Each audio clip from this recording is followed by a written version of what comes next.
Di awal film kita akan dibawa ke pedalaman Irak yang mana di sana masih banyak sekali pemberontak, tukang menjarah, warga lokal dan juga turis asing.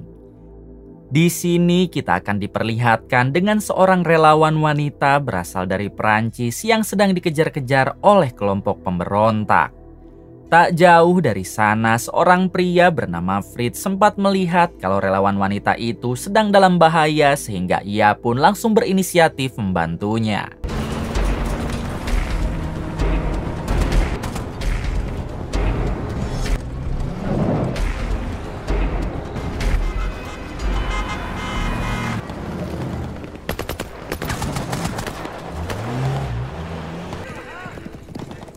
Berkat bantuan dari Fritz, pada akhirnya si relawan wanita itu berhasil sampai di kamp pengungsian.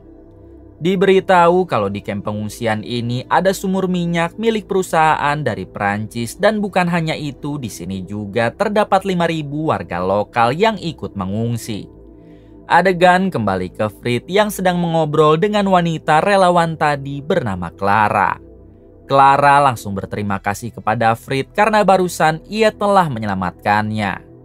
Terungkap fakta kalau Fritz ini dulunya adalah mantan tentara Prancis, namun ia memilih untuk menetap di sini demi membantu warga lokal dari serangan pemberontak.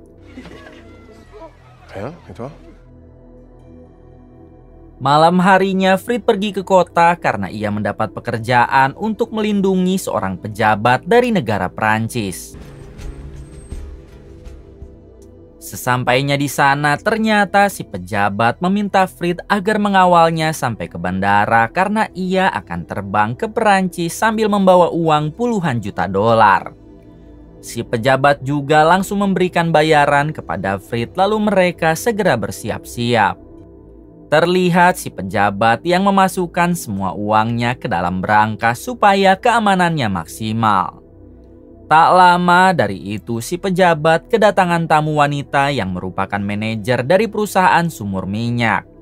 Rupanya si manajer ingin menawari si pejabat agar menyimpan saham di perusahaannya karena sekarang mereka sedang membutuhkan modal tambahan.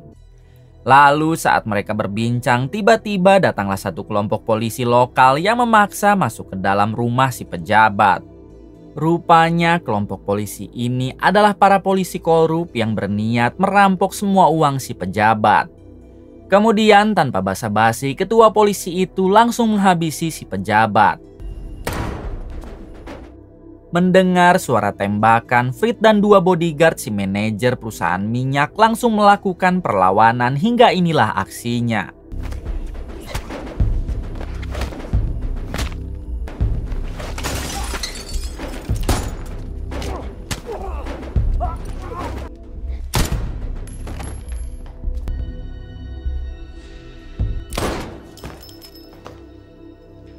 Pada akhirnya Fritz dan 2 bodyguard si manajer berhasil menghabisi para polisi korup, lalu si manajer langsung dibawa pergi oleh kedua bodyguardnya. Sementara itu Fritz masuk ke dalam untuk melihat kondisi si pejabat. Setelah mengetahui kalau si pejabat telah tewas, Fritz pun memutuskan untuk kembali pulang.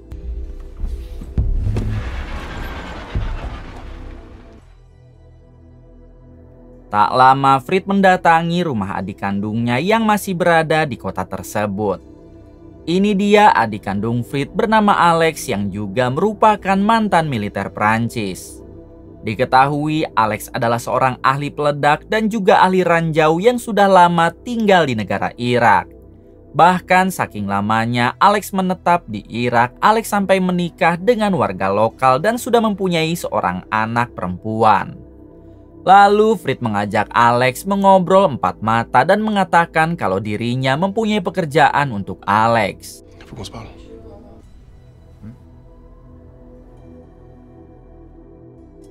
Ternyata pekerjaannya itu adalah membobol berangkas mendiang si pejabat tadi yang isinya adalah uang puluhan juta dolar.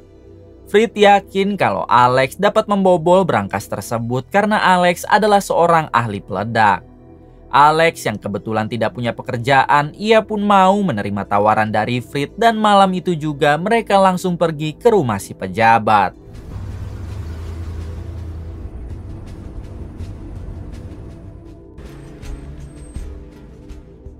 Sesampainya di sana, Frit akan berjaga di luar sementara Alex langsung masuk ke dalam untuk mencoba membobol berangkasnya. Namun ketika Alex sedang beraksi, tiba-tiba di luar ada polisi berdatangan yang akan mengolah TKP atas tewasnya si pejabat dan para anggota polisi korup sebelumnya. Frit yang berjaga di luar, ia pun memilih bersembunyi karena polisi yang berdatangan jumlahnya begitu banyak. Di balik itu, Alex sendiri telah berhasil memasang alat peledak di berangkas tersebut, namun ia harus dikepung oleh para polisi.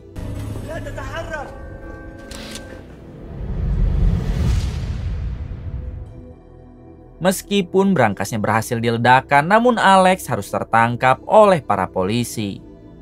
Ketika akan dibawa ke dalam mobil, Alex sempat melihat Frit yang masih sedang bersembunyi. Di sini Alex sangat marah kepada Frit karena ia merasa telah dijebak oleh Frit, kakak kandungnya sendiri. Beberapa bulan kemudian terlihat Alex yang sedang dikurung di dalam penjara. Alex selalu dipertarungkan dengan napi lain dan dijadikan taruhan oleh para sipir. Terlihat kemampuan berduel Alex juga yang sangat hebat, hingga ia selalu berhasil mengalahkan napi-napi yang menjadi lawannya.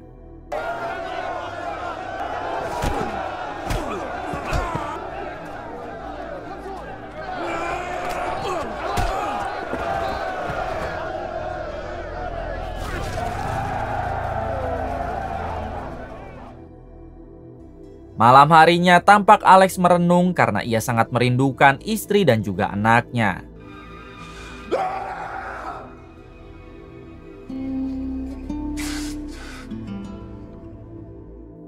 Adegan berpindah kepada Frit yang sedang mengobrol dengan istrinya Alex. Ternyata semenjak Alex di penjara, Frit membawa istri dan anak Alex ke kamp pengungsian agar mereka bisa dijaga dengan aman. Ketika Frit dan istri Alex masih sedang mengobrol, tiba-tiba terjadi ledakan besar. Ternyata ledakan itu berasal dari sumur minyak milik perusahaan Prancis yang berada di dalam wilayah kamp pengungsian. Semua orang langsung panik, termasuk Frit dan juga istrinya Alex.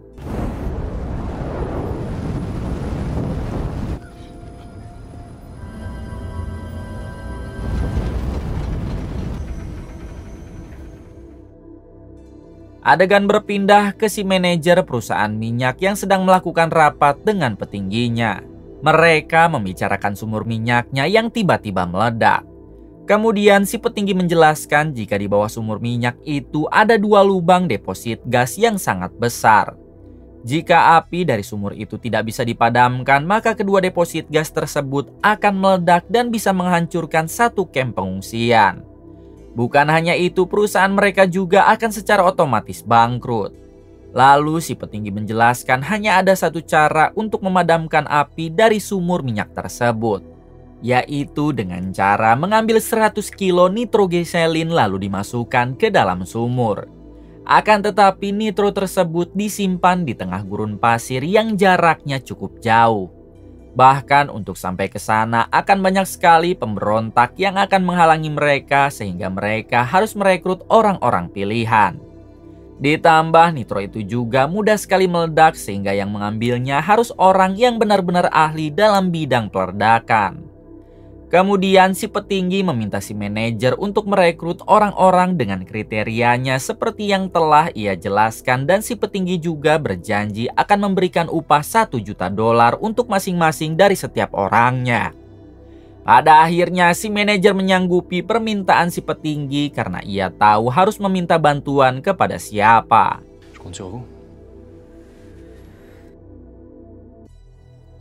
Beberapa jam kemudian si manajer dan 2 bodyguardnya mendatangi kamp pengungsian dan tentunya ia datang ke sana untuk menemui Frit. Di sini si manajer menjelaskan semuanya dan ia meminta Frit agar mau mengambilkan nitro untuk memadamkan api dari sumur minyak.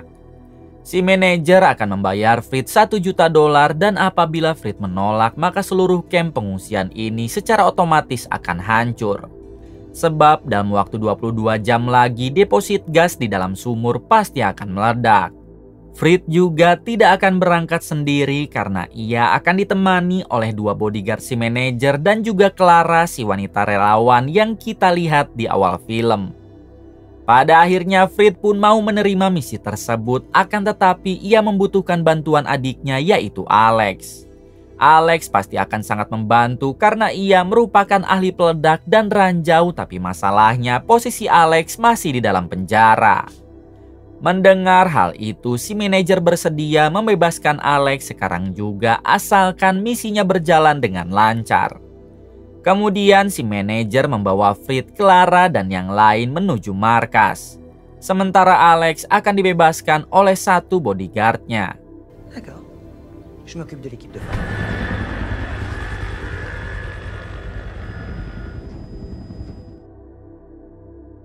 Di sisi lain memperlihatkan Alex yang sedang berolahraga di dalam selnya.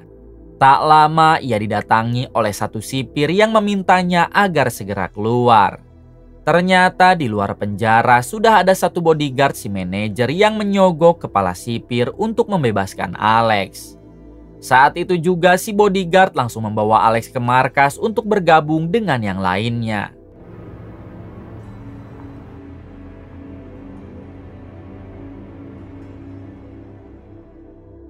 Sesampainya di sana, Alex yang membenci Fritz karena merasa telah dijebak, ia pun langsung menghajarnya. Beruntung 1 bodyguard si manajer yang bernama Diego langsung menenangkan Alex lalu menjelaskan semuanya. Kemudian Diego mengatakan jika Alex tidak mau bergabung maka seluruh kamp pengungsian akan hancur lebur. Di sana juga ada istri beserta anak Alex karena semenjak Alex di penjara mereka tinggal di kamp tersebut. Tugas Alex hanyalah memindahkan nitro yang mudah meledak ke dalam truk, lalu membawanya ke kamp pengungsian. Pada akhirnya Alex pun mau diajak bekerja sama dan berbaikan dengan Fritz. Setelah itu Diego menjelaskan kepada semuanya kalau yang memimpin misinya ini adalah dirinya. Diego lalu mengatur strategi perihal jalan mana yang akan mereka lewati dan bagaimana jika mereka dihadang oleh kelompok pemberontak. Diego juga mempersiapkan semua persenjataan lalu mengatakan jika misi ini hanya mempunyai waktu 20 jam. Dirasa semuanya telah mengerti dengan misinya, mereka pun langsung membawa 2 mobil truk besar dan 2 mobil lainnya. Lalu segera pergi menuju gurun pasir untuk mengambil nitro yang dimaksud. Singkat cerita, mereka semua telah sampai ke tengah gurun pasir tempat di mana nitro itu disimpan. Diego pun segera memerintah Fritz dan Alex untuk memindahkan nitro itu ke dalam mobil truknya sementara dirinya dan yang lain akan menunggu di luar. Vas-y Fred, perdons pas de temps, on y va.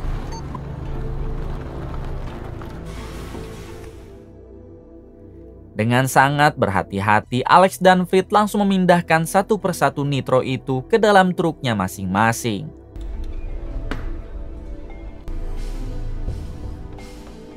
Setelah mendapatkan 100 kilo nitronya, Alex dan Fritz segera menjalankan masing-masing truknya keluar untuk kembali ke kamp pengungsian.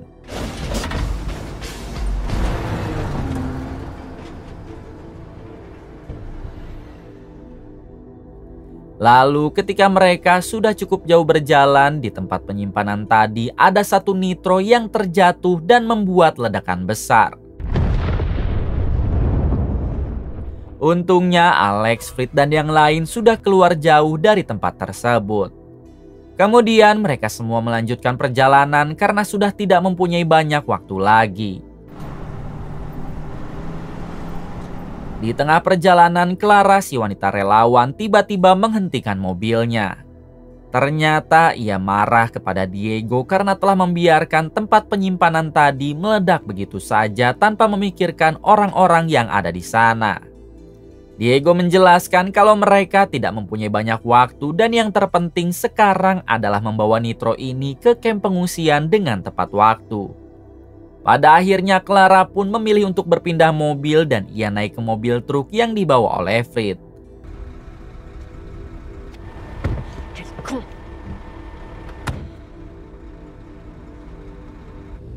Tak jauh dari sana, perjalanan mereka harus dihentikan oleh sekelompok pemberontak.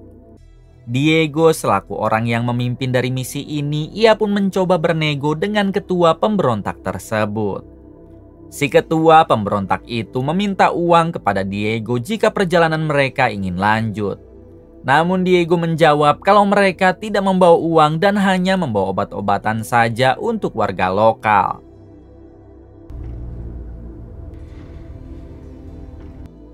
Di waktu yang sama, salah satu rekan Clara turun dari mobil lalu memohon kepada si ketua pemberontak agar mereka diberikan jalan.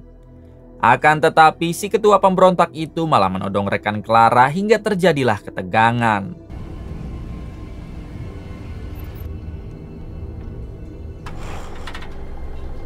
Alex yang sudah geram, ia pun juga turun dari mobil lalu berhasil menodong balik si ketua pemberontak hingga terjadilah aksi tembak-tembakan.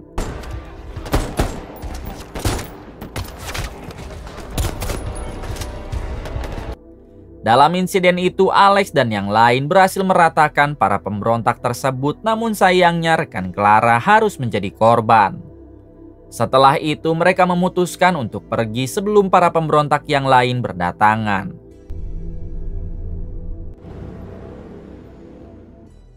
Di tengah perjalanan, ternyata mereka dikejar oleh si ketua pemberontak dan satu anak buahnya yang ternyata masih berhasil selamat. Diego pun mencoba menembaki mereka hingga terjadi lagi aksi tembak-tembakan.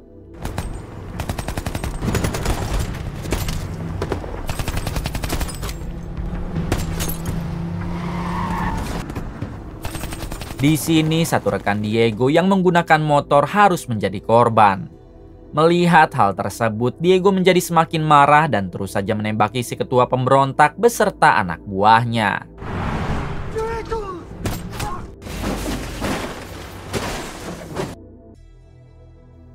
Alhasil Diego pun berhasil menghabisi mereka semua. Kemudian Diego meminta yang lainnya agar menepi sejenak untuk memastikan kalau si ketua pemberontak itu telah benar-benar koid.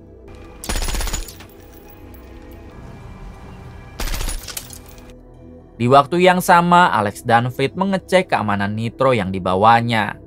Benar saja ikatan nitro itu sudah longgar sehingga Alex langsung mengencangkannya lagi karena jika sampai nitro itu terjatuh maka mereka semua akan meledak.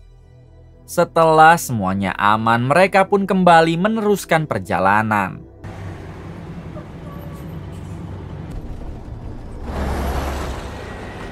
Satu jam kemudian Diego CS sampai di jalan yang penuh dengan batu kerikil. Rekan Diego yang menggunakan motor roda 4 memimpin perjalanan untuk memastikan kalau jalan yang dilewati mereka benar-benar aman. Namun tak berselang lama tiba-tiba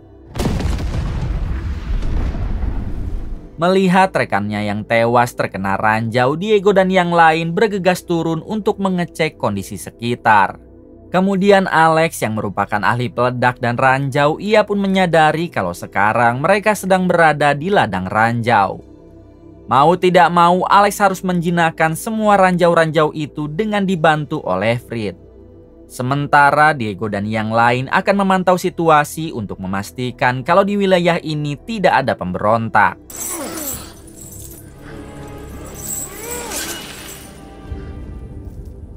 Beberapa menit kemudian Alex berhasil menjinakkan satu ranjau. Namun tak berselang lama Fritz malah menginjak satu ranjau lainnya yang membuat dirinya langsung panik. Alex meminta Fritz agar tetap tenang karena dirinya akan menjinakkan ranjau tersebut. Namun sayangnya ranjau yang diinjak oleh Fritz merupakan tipe ranjau yang tidak bisa dijinakkan. Pada akhirnya Alex meminta Fritz agar memegang tangannya lalu dalam hitungan 3 Fritz harus meloncat sejauh mungkin dan kemudian ternyata ranjau itu sudah tidak aktif sehingga membuat Alex dan Fritz cungar-cengir sendiri. Di waktu yang sama tiba-tiba ada satu sniper pemberontak yang menyerang mereka dan terjadilah aksi tembak-tembakan.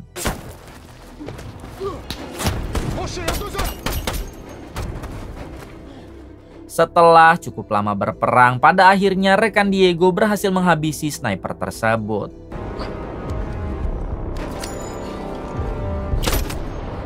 Akan tetapi ketika rekannya berjalan mundur, ia malah menginjak ranjau yang membuatnya lenyap seketika.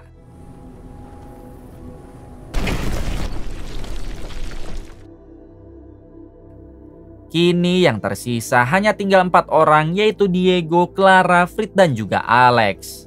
Lalu Clara yang telah menguasai medan menjelaskan kalau sekarang mereka mempunyai 2 rute untuk sampai di kamp pengungsian, yaitu rute barat dan utara. Jika mereka terus bersama, kemungkinan besar akan terlambat karena sumur minyaknya akan meledak beberapa jam lagi. Pada akhirnya Fritz mengusulkan kalau sebaiknya mereka membagi 2 tim saja, yang mana Fritz dan Diego akan pergi melalui jalur utara, sedangkan Alex dan Clara melalui jalur barat. Dengan begitu, maka salah satu di antara mereka pasti ada yang sampai duluan di kamp pengungsian lalu segera memasukkan nitro ke dalam sumur minyak. Pada akhirnya semua sepakat dan mereka pun berpisah menjadi 2 tim.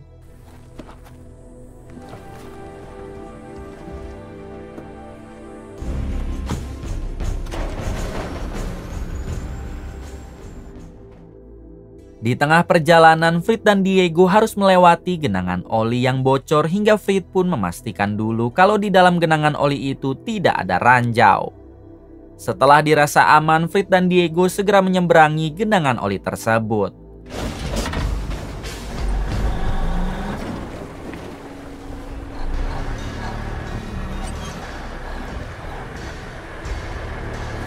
Namun ketika mereka berhasil menyeberanginya, tiba-tiba Diego menodongkan pistol. Diego mengatakan kalau jarak ke kamp pengungsiannya hanya tinggal 5 kilo lagi. Dan sepertinya ia sudah tidak membutuhkan lagi Fritz. Rupanya ini semua adalah rencana si manajer perusahaan sumur minyak yang hanya ingin memanfaatkan Fritz, Alex, dan Clara saja. Si manajer meminta kepada Diego agar menghabisi Fritz, Alex, dan Clara jika lokasinya sudah dekat ke sumur minyak.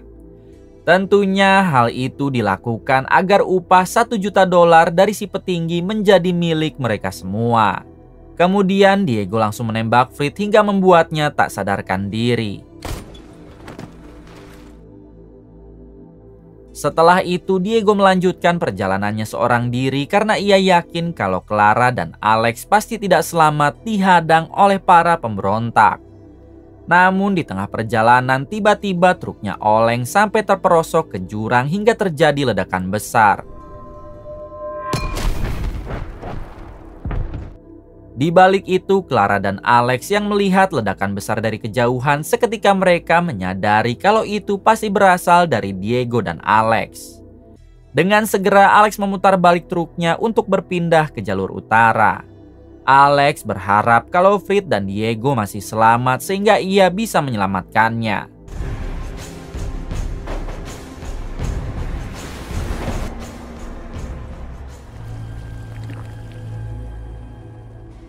Beberapa menit kemudian, Alex dan Clara sampai di genangan oli yang sebelumnya Fritz dan Diego lewati.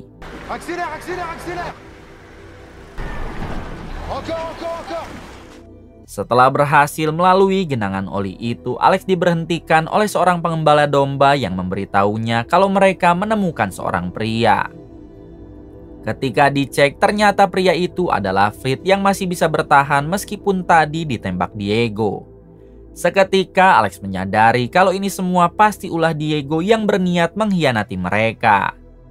Hingga dengan cepat Alex dan Clara langsung menaikkan Fritz ke dalam truknya lalu kembali melanjutkan perjalanan menuju sumur minyak.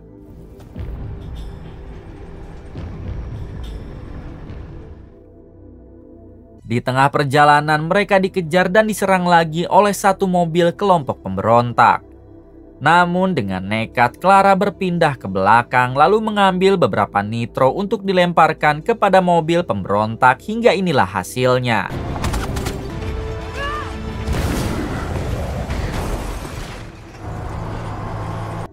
Singkat cerita, Alex, Clara, dan Fritz yang masih tak sadar telah sampai di kamp pengungsian. Namun sayangnya di sini istri dan anak Alex malah sedang ditodong oleh si manajer perusahaan sumur minyak. Si manajer meminta Alex agar menabrakkan mobil truknya ke sumur minyak itu karena hanya dengan cara itulah nitronya akan otomatis masuk lalu meredakan api.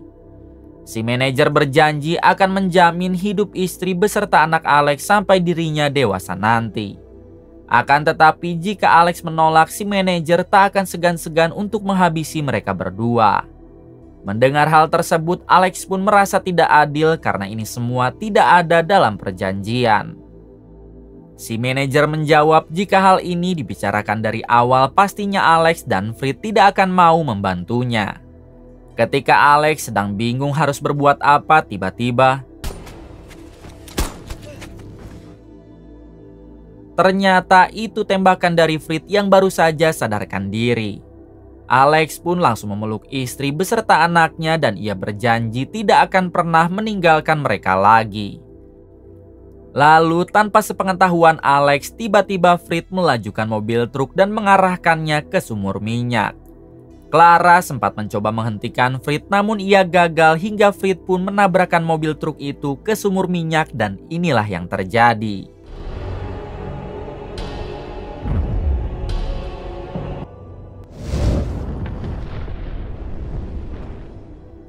Alhasil Fritz pun harus tewas bersama ledakan tersebut.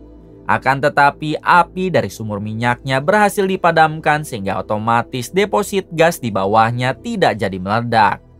Semua ini Fritz lakukan demi menyelamatkan nyawa 5.000 orang di kamp pengungsian termasuk Alex dan keluarganya. Kemudian film pun tamat.